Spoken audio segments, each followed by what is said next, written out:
You would hope. Welcome to the Bear Collective I'm just digging podcast. straight in, diving straight in. I'll dig. I'll dig. We're digging ourselves Digging and diving. out of the hole that we dug ourselves into last week in the episode. Where we really called you out, called out our past selves out, Or our present or our selves for present some selves. people. Oh, I was talking about me personally. Yeah. On, how we fall in love with people's potential. Dating and being in relationships with potential. Holding on to an ideal versus the real person who they authentically are at their core. Yeah. Go listen to that episode if you haven't before you listen to this one. Yes. It is definitely juicy, sassy, calls you out on some things that you really need to sit with. Yeah. You might even get the ick. It has a trigger warning. You might break up with, if you're in a relationship, you might break up. Yes.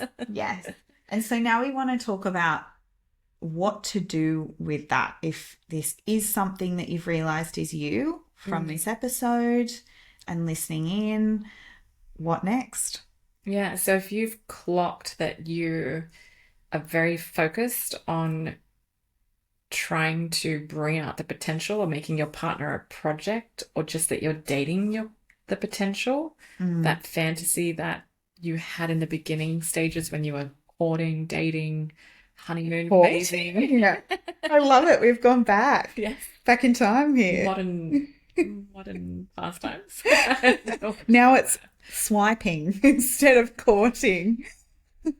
Yes. Well, I mean that dating kind of like back and forth where you're presenting yourself. Yeah. No, I love it. Or peacocking. I love it. Whatever word works what for is you. like the hip and cool language? Mate, I have no idea. Oh, I've been married for 5 years. I've got nothing. Yeah, so either you've clocked that and you still want to be in the relationship with the person to figure this out, or you've decided to break up and you're looking for what's healthy. Yeah. Or, how do you decide or define what's healthy out of that? Yes. So I think there's both ways. So Yes. let's kind of go with the first one where you've clocked that within yourself, that you've really made your partner a project. Yeah. So I think one of the first things to talk to is just that taking space, because it's now become an internal reflection for you. Yes. And you needing to step back and give that person space to breathe. Yeah. So you can actually start to see the relationship for what it is. Yes. And taking that, accountability that you are the one responsible for the disillusionment. And that, I think, can take a while to process within your body even. I know the ick I got in that last episode, even just sitting with that, like I felt it for the remainder of the recording. You did. I did. It was sitting there and I was just like, my facial expression was different. I could tell my body language was different. I could feel it. So yeah, a bit of this is going to be some physical processing that needs to happen within your body, shifting that energy and really holding it and going within and thinking, what is this for me? What's coming up for me right now? What is the ick telling me? Yes. Yes, because it's holding a message for you. Yeah. Yeah. And often that's happening because it's about you, not about them. Yes. So they may be the trigger point of you feeling that, but the ick is actually you, the realization at times that you have become somebody that you don't like the reflection of. You've realized that you've potentially become an aspect like that you are, controlling or mothering or over nurturing, and you've lost a part of your identity. That tends to be a bit of the ick. Yes. Yes, absolutely. And there is always a deeper wounding under those factors, those behaviors that we're doing. Yes. And for a lot of people, I'm just going to kind of name, a few of the major ones, but it will be an inner wounding around abandonment, rejection, or neglect of some sort. that is being suppressed through these other more controlling, fixing, nurturing, over nurturing type behaviors. So really sit with that and think, what is my history around abandonment? What is my history around rejection? How do I feel about those words? What sensations are coming up in my body as I really think about those three words, and the ideas that I hold around them. Yeah. I've definitely done this in relationships where I have tried to control. And for me, there was an overwhelming sense of abandonment that was underneath that. And, as it turns out, it was me self-abandoning, and it was also me really feeling like I was not lovable. And so underneath this, for a lot of people, there are going to be these really core beliefs that are impacting every aspect of their relationship and how they show up in their relationship. And yeah, that can really, it can just feed into every behavior that you're doing and how you feel about yourself. Yeah. And you're not authentically being you when you're coming from that wound. Yeah. And when you can acknowledge that, there might be abandonment that's happened in your past, or rejection that is leading you to, or that neglect that is leading you to put yourself in a position to try and stop that from happening. It's just that it's bringing out an unhealthy dynamic. Yes. So where we talked a lot about that power and control and trying to have, agency over someone else to change, what we're trying to do in that is to try and make ourselves feel safe and protected from that neglect or that abandonment or that rejection happening again. So it's a self-protection. Yeah. However, it's not a healthy expression. Yes. Absolutely. So what's a healthy expression for people? In a healthy dynamic, I believe that it's actually having a conversation about what your core wounding is. Yes. It's having that vulnerability to let somebody in that deeply. And also, I want to say timing for this. Don't do that too soon. Like in the very early days of dating. Correct. That would be a red flag for somebody. Yes. Yeah. Yes. Don't trauma dump, please. It's not attractive. It is reality and it's real. However, you must build solid foundations of knowing whether that person is safe to communicate that with. Yeah, to be vulnerable with. Yes, in the first place. Absolutely. And what does safe, how do you know that person is emotionally safe and can hold that? How do you know that you can trust that person? And also, are you going to... You also have to sit with yourself in that vulnerability. And we've done episodes on vulnerability, which I highly recommend you listen to. But are you going to be okay? And how do you be okay if you go that vulnerable and they can't hold that? Yeah.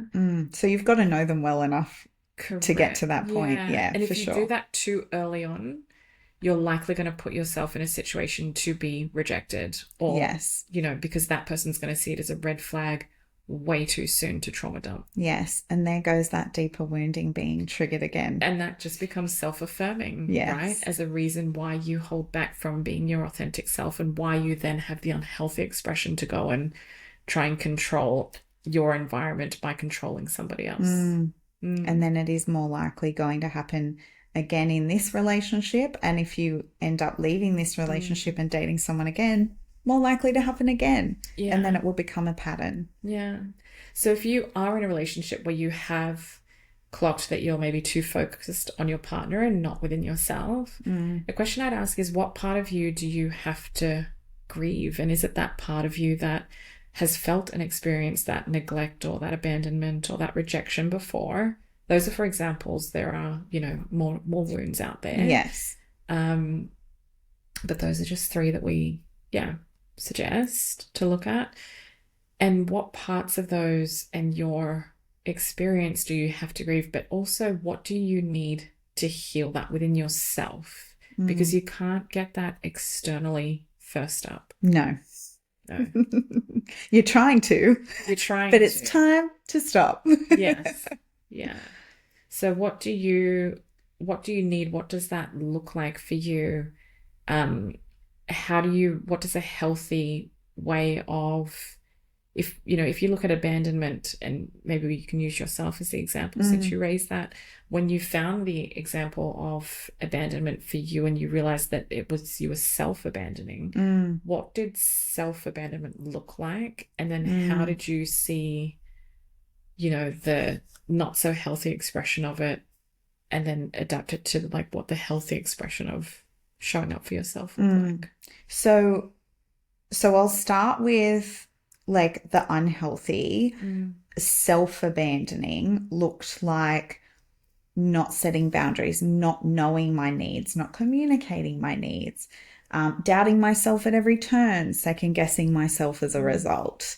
It really looked like me obsessing over things in like mentally in my mind versus doing any work with myself within my own body. So and there are lots of different ways that this will show up. They're just my bunch, some of my bunch. And so what you then do is you need to actually like reflect on that and take action around it and start to do those things that you're not doing. Start to set those boundaries. Start to communicate those needs. Start to understand what those needs are. Start to tune into your body and sit and actually process the emotions that are buried deep within there around abandonment, like shame. And even still, I sort of, other than taking the action, I took it to an even deeper level and, did a lot of inner child work around that to help me process those emotions. I found that was really useful for me.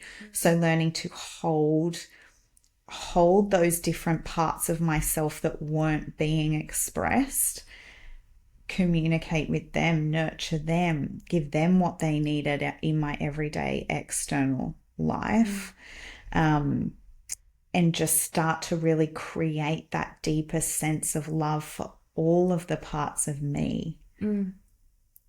And that's a powerful thing that I will take, even now that I'm in a very, what I would call healthy relationship, I still do those things just for me. And it's beautiful. Yeah, because there's also new things that come up. Just because you're also in a very healthy, secure relationship, you're also only a certain age for a certain time. Yes. You've got a new dynamic of having a child, which brings up new dynamics in the relationship. Yeah, you still get triggered. Still get triggered, which is just another sign that you need to take some time within. Yeah, it is.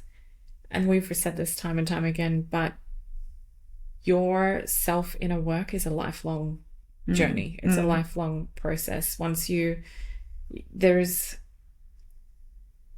know how you're going to feel about this statement, but I think you'll resonate with it. But there is no necessarily end point that you're completely like healed. Oh, absolutely not. Hell no. Because life is going to throw experiences at you to put you in discomfort, to expand you, which we find exciting. Yeah, it's my belief that that's why we're here. Yeah, correct. That's kind of that purpose of life. It's also, are you choosing that path? Yes. If you're kind of the victim to life and you see all these things happening to you, then you feel like it's all just, happening to you, not for you. Yeah. So like in summary for my process, our external relationships are a dead set identical reflection of our internal relationships. And so we have to do the work with those internal relationships first. And that in itself can, in a healthy way, change the dynamic of your external relationships. It doesn't, however, mean that it will fix the other person or make them reach that ideal that we're holding. In fact, it's quite the opposite. A lot of the time it means we move on or the person moves and evolves individually just by watching us and interacting with us in the new way that we're interacting with ourselves and with them. Yeah. I think something that just came up for me that I think is really important is where you're making or trying to, be in that potential and trying to make that partner a project. If you turn that mirror on yourself, you work on yourself, take off the layers, do the healing, where you become more authentically you and expressed, that is the biggest influence you can have on your partner. When they see you living your true authentic self, being fully expressed in your versions of who you are, your creativity, your fulfillment in life, the things that bring you joy, and they can hold you in those moments that are low, and you take, ownership and agency over your own life, that freaking inspires them. Yes. And influences them. That is how you get change. Absolutely. Because people love seeing people who evolve and reach new heights. They get curious on that. They can see that somebody has not just been a potential, but they've actually lived their potential. Yes. Yes. And I want to get you to talk to duality here, if you're okay to, in the sense that sometimes, or a lot of the time, what these ideals are actually doing is ignoring the fact that duality exists. And so, like, would you mind talking to what duality is for people? In the context of, I'm a little lost on the context of the relationship. So for me, part of this is we have to almost like really consider, well, why am I holding an ideal in the first place that isn't allowing the person to be this? And like, it might be that our standards are actually too high in some cases. What would be an example of that? Because I find that probably in the space that I work with women, the standards aren't high enough. Right. There's a lot more kind of people pleaser, kind of just accepting and normalizing the average and the standard of what they've experienced around them. And then where there's low self-worth, low self-esteem is because they're not holding a high enough standard for themselves and for calling that forward in relationships.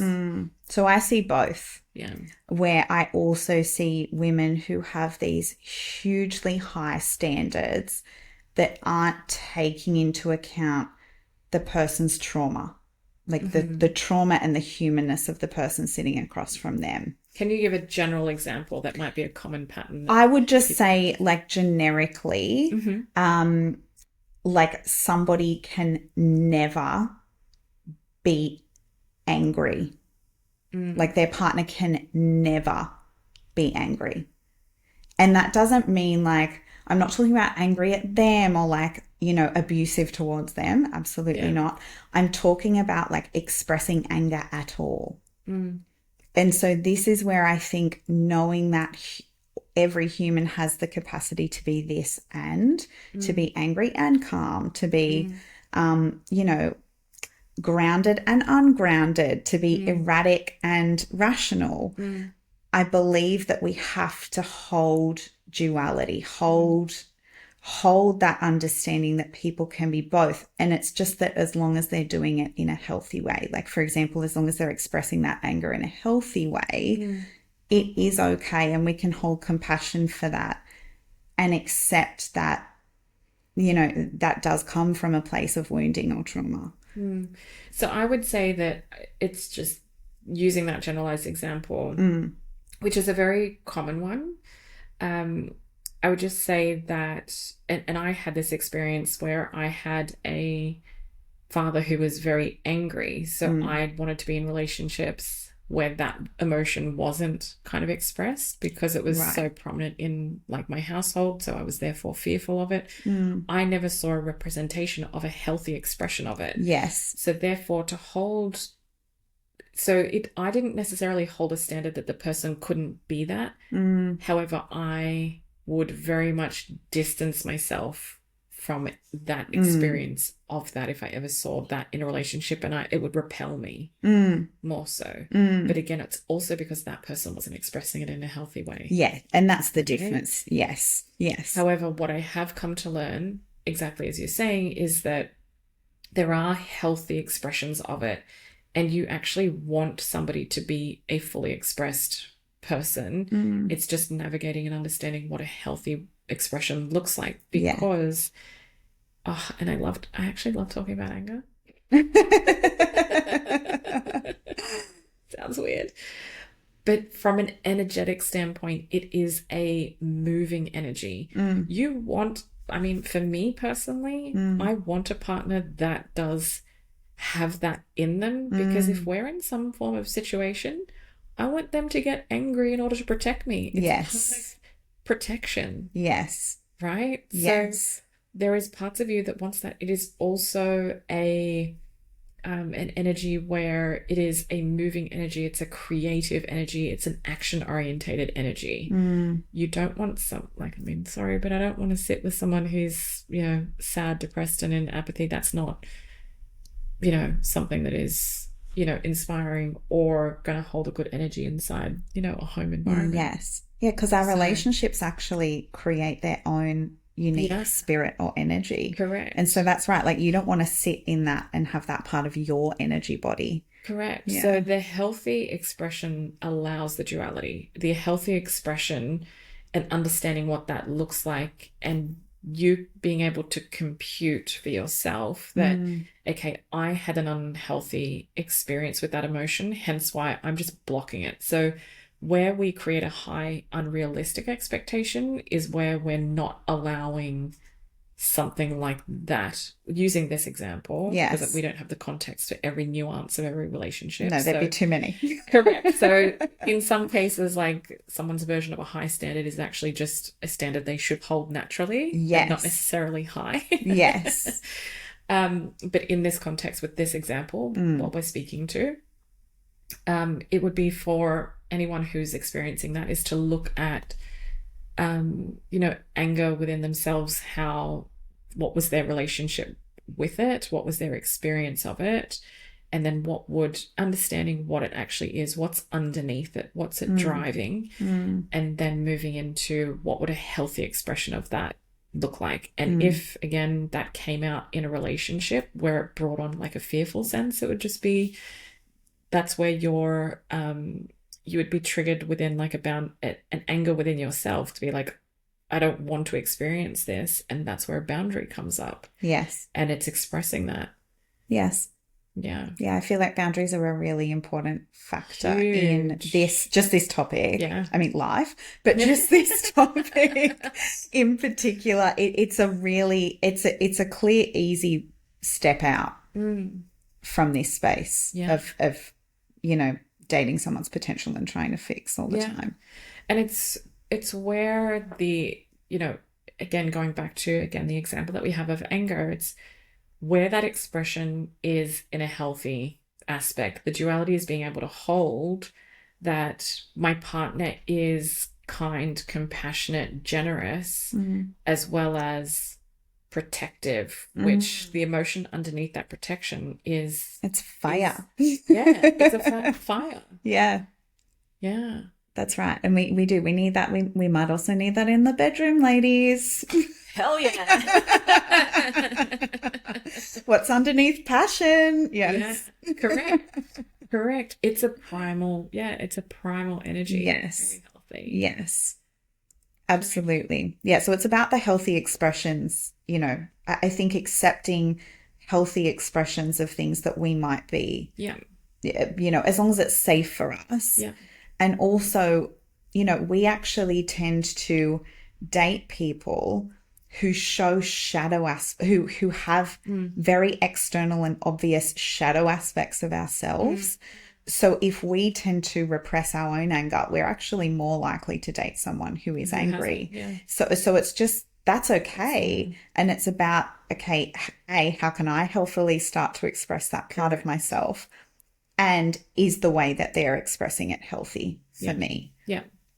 And that's with anything. It doesn't have to be anger. Yeah, and bringing that about, I think, in all fairness as well, not simply just judging the person upfront, depending on where you are in the relationship. I mean, if it's just a dating stage, that might be a red flag. But if it's a couple months in and, it's not a regular occurrence and it's just come up, it's having a conversation around it. That's what creates intimacy. That's what creates connection. That's what creates boundaries in your relationships. It lets another person know where the line is and therefore where respect is drawn and those kinds of things. So to circle back, we talked about two dynamics. So if you listen to our last episode and you've decided that, oh, I've got the ick in my relationship and yes, I've broken up, or Yes. maybe that's recently happened to you, or it's about looking at the relationship and identifying, therefore, what were the red flags within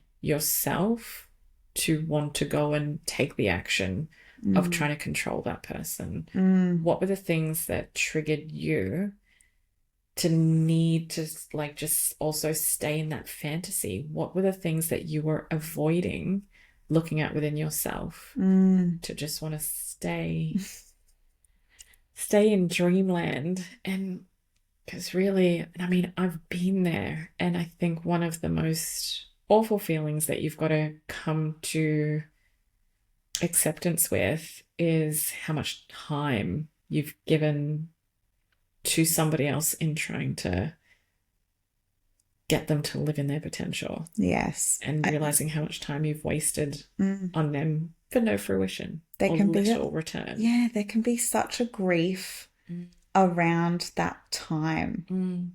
Absolutely. If it's considered lost time. Yeah.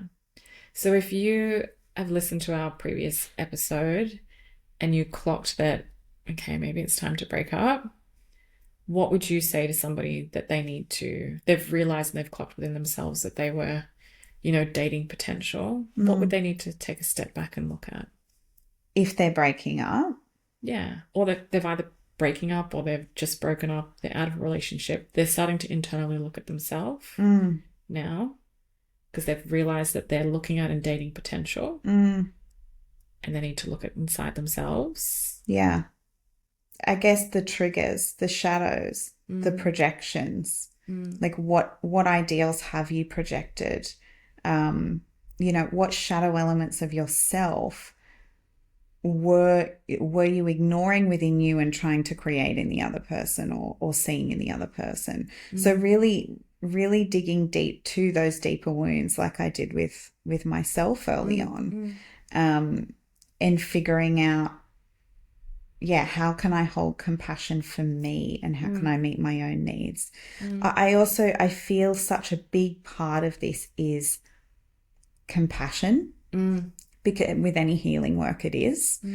And that's got to be compassion for who you were when you accepted that ideal and held that ideal and accepted those behaviors within the other person for too long. So, that's a really gentle place actually to start this. And, easy question that's really common within this space to build compassion or self-compassion, if you don't know how, is what would you say or do for a friend if they were in the same circumstance? Because a lot of us will go into judgment or criticism or self-shaming about why I stayed in that for so long. Yeah. Why did I put up with that? Yeah. How did I not see those flags or those things when they were right there in front of me? Yeah. So that's where I would absolutely start with anybody. Yeah. Anybody doing this. Yeah. And also go you. Cheer yourself on, because it does take a lot to leave somebody. Yeah. There is to know fear. It's not right for you, and to know that you're going to grieve and still have a longing and missing that person, even though you know it's not right for you. Yes. Yeah. And you have to hold yourself through that. Yeah. And cheer yourself on through that. Yeah. And trust in yourself that and I think it's really important to know that you've got to choose to do the work around it and the self-reflection. Yes. Coming out of a relationship, it is like, what did the relationship bring out in me that was good? what did the relationship bring out in me that wasn't a good side of myself? I love that flip to like, what did it bring out that was good? Yeah. Yeah, because so Because you rarely do we also, focus on that. And correct, that's our roadmap to a healthy relationship correct, next time. but also about seeing yourself. And that's also about meeting your needs. Oh, I actually liked that this person. And sometimes it's very like hard depending on your relationship, but that's where like how your relationship ends.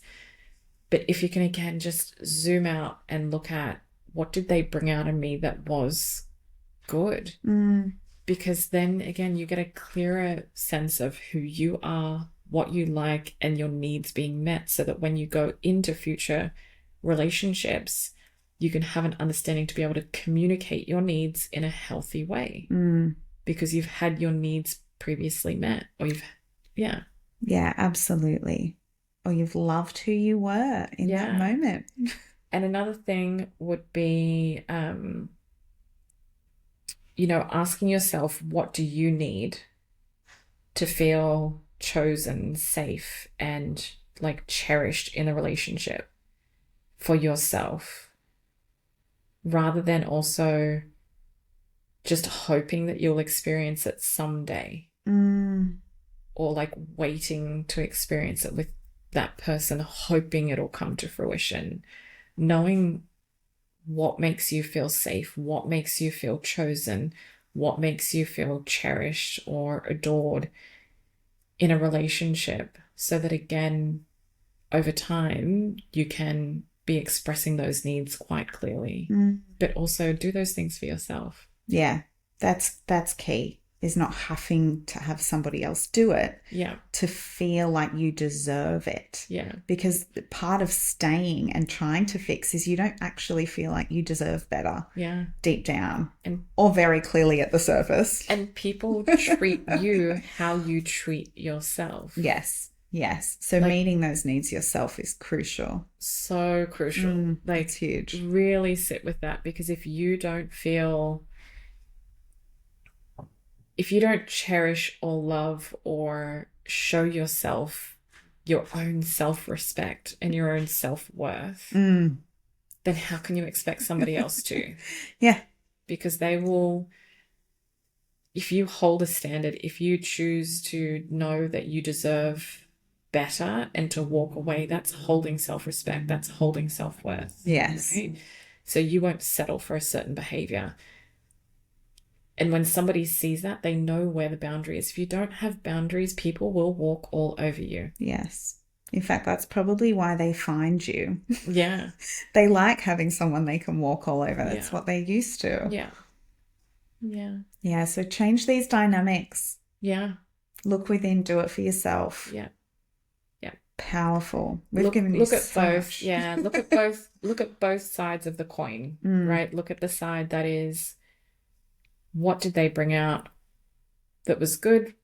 What did they bring out that I didn't like? What is it that I liked about them? What is it that I didn't like? Again, all these questions, when you look at both sides, you get more clear on who you are and more clear on who you want to be with. And then therefore you know what you'll accept and you won't accept. Very early on, again, saving heartbreak. We're all about saving heartbreak. We're creating some heartbreak, but we're saving some heartbreak. Some future heartbreak. Yeah. Yes. Yes, absolutely. Even though I so appreciate the heartbreak I've had in my life, because it got me here. It's all the learning. Yeah. It is all the juicy learning. You're looking at me like, we know, we've been through some. We've shared some stories that are yet to come out. Yes. Bring them out. Because we need to get to 100 subscribers. And then we'll bring them out. Thank you for listening, watching, and subscribing. Please help get us to 100 subscribers. We have so much to tell you, but we want to drop some absolute banging episodes once we get to 100 subscribers. So that people need. People need these. It is, yeah. I don't know how we can tease this enough. It is stuff that you need to hear, stuff that is wild, stuff that you, won't believe. And it was just, oh my gosh. You'll learn so much and save so much time. You need to know this stuff way sooner. You'll actually save yourself some heartbreak now that I think about it. 10, 20 years. When I get younger, this will save 10, 20 years off your life. It's cheaper than Botox. It is. We'll see you next time. Bye.